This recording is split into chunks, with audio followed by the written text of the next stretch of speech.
mid-pack up, so things are a bit messy, and we have things everywhere, and kids crawling everywhere, but I'll also give you the tour.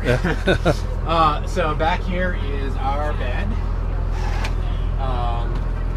This is where we sleep back here. It's a foam mattress. Yeah, rear engine, so you're over that. Our bed is right over the engine, and then our water tank is under here too. We got a 90-gallon water tank. And then we can close that for privacy. This is our couch. So this is where we spend most of the time. These little USB plugs are certainly worth the effort. I threw this one in as kind of an afterthought because I had an extra one lying around, and it's the plug that everyone fights over. So I wish I'd put more of them in. Yeah, me too. So this here is a mixed walnut butcher block countertop.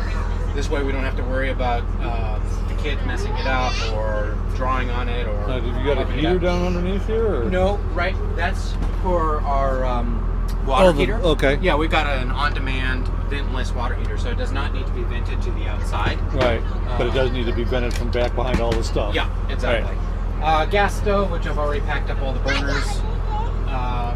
A fairly large sink, because we have 5 kids, so we do a lot of cooking, and I spend most of the day cleaning dishes. So we've got a fair amount of room here. This is for just regular water out of this faucet, and this one's for drinking water. It's filtered from underneath the bus.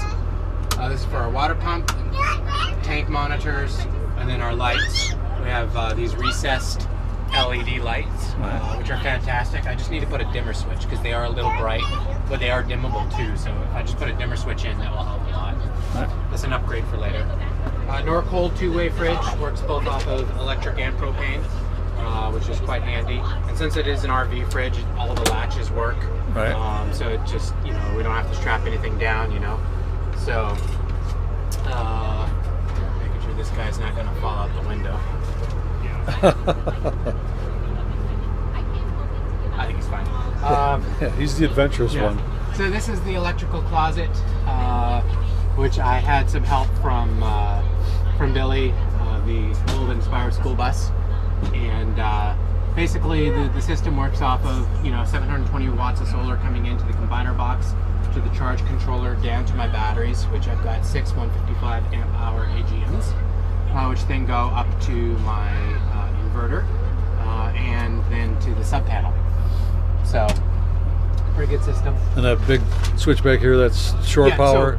So if I'm hooked up to shore power and I want to bypass my inverter completely to my sub panel, I can just do that right here. Right. If I do have 50 amp, this doubles as a charger and it will charge my batteries. So composting toilet. Basically liquids and solids separate. Liquids go to a black water underneath the tank, get dumped out with our gray. And the solids get deposited out there. This is the kids' bunk room. So 4 of them sleep here. And then up here is what we call the office, because one day we will, hopefully soon, build it out as an office. So we're planning on building a desk here, and a couch here, and then having shelves up here. And then that will be... Yeah, I like what you did with the dash. So I had Tim Mont drove down from Oklahoma. His bus is called the Calypso. I don't know if you have seen his stuff online. An amazing carpenter, so he came down for the weekend and helped me with this, and basically tore out all the switches and stuff and rewired it to here, and it works. It's a lot more practically set up. So now, what year is yours? It's a 97. It's a 1997 Thomas MVP safety liner. And then it's got the Cummins 5.9 turbo diesel 12 valve, all mechanical in the back.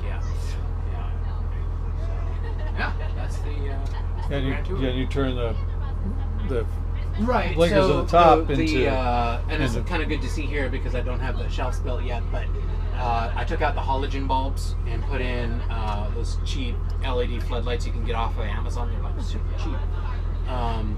And I put those in and then put clear lenses on the front, so now they work as floodlights. Right. Both for the front and the back. So, yeah. Okay. Cool. And you don't have a YouTube channel or anything like that? I do, yeah. Okay, it's Wilderness Wandering. And you can follow our adventures there. Thanks for the tour. And I'll put a link down below to their their YouTube channel. Cool. Appreciate it. See where it goes from there. Okay. All right. Bye. See you later, YouTube. Back on the road.